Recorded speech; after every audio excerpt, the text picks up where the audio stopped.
நீங்க எல்லாருக்கும் ஏதோ ஒண்ணு கத்து கொடுக்க முயற்சி பண்றீங்க. ஆனா எப்படியும் எல்லாரும் கொஞ்ச காலத்துல போயிடுவாங்க. அப்புறம் இதுல என்ன அர்த்தம் இருக்கு? நான் உனக்கு கற்றுக்க 1000 வருஷம் ஆகிற ஏதோ ஒன்று கற்றுக் கொடுத்தேன்னா அப்போ உன் கேள்வி பொருத்தமானது. நான் இப்போ பேசுறது எதையும் கற்றுக் கொடுக்கறத பற்றி இல்லை. உனக்குள்ள இயல்பாகவே இருக்கிற ஒரு பரிமாணத்தை திறக்கிறத பற்றி தான் பேசுகிறேன்.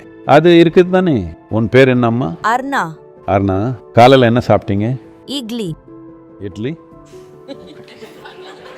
சரி, நீங்கள் இட்லி சாப்பிட்டீங்க. அந்த இட்லி பார்க்க உங்களை மாதிரி இருந்துச்சா? இல்லை.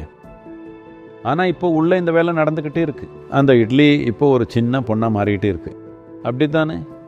இப்போ நான் ஒரு இட்லியை என் கையில் எடுத்து அதை அப்படியே ஒரு மனிதனாக மாற்றினா நான் யாருன்னு நீங்கள் நினைப்பீங்க?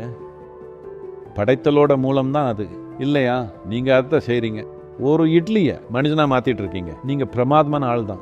இந்த மாதிரி ஒரு விஷயத்தையே உங்களால் செய்ய முடியறப்போ நீங்கள் ஆனந்தமாக மாறுறதுக்கு எத்தனை 1000 வருஷம் வேணும் உங்களுக்கு?